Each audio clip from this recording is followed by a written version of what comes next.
A World Council of Churches Commission meeting, as we have here, is a fantastic opportunity for us to share, to listen, to exchange, to pray, to sing, and to reflect on what is our specific contribution we can give to the life of the World Council of Churches, that means to the life of the member churches and other institutions linked to the work of the World Council of Churches, like agencies and especially in our case theological faculties and seminaries.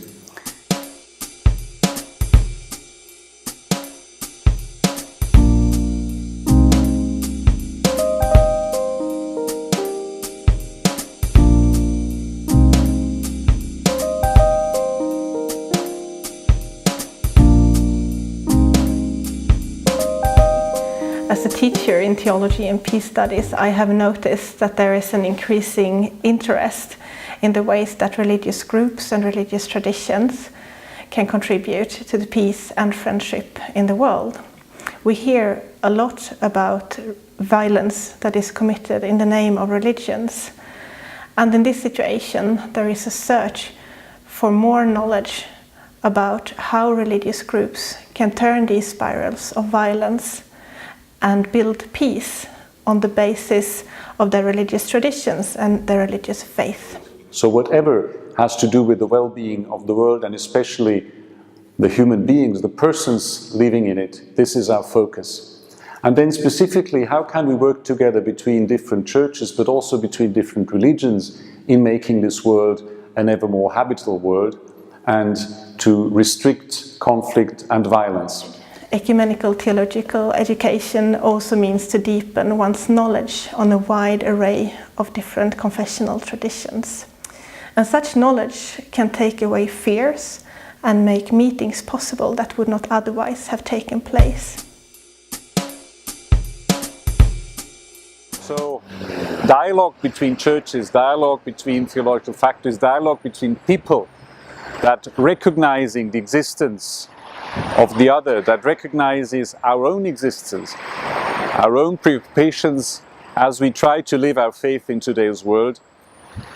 These interactions are part of our work and concretely come into the creation and continuation of a network of teachers of ecumenism and of other facilitators that work towards the spiritual nurture, theological reflection and instigation to action of the whole people of God. That's also why we speak about formation and not only education.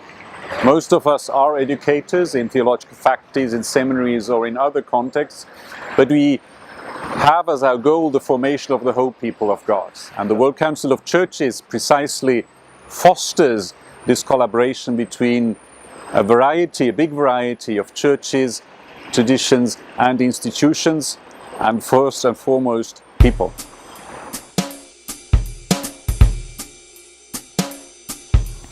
I always hear that the church without youth is church without future. Similarly, ecumenism without youth is an ecumenism without future. Once more, I witnessed the energy coming out from the youth, the vision, the vibrancy and the hunger to move forward as Christian churches, strengthening our fellowship, witnessing together the Word of God and encouraging to each other to walk in the same side of the line.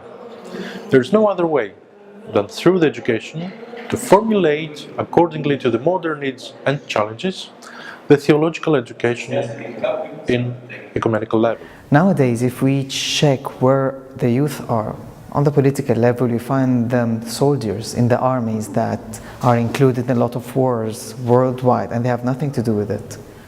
Even also on the spiritual level, we find the churches are, the youth are not there anymore, and they are not finding this place for them as a very safe place. And also we can find on the social level, they also find difficulty to find their identity. The involvement and the engagement of the youth in the ecumenical movement will grant it the spark in the eyes when they do believe in something, they can change the world.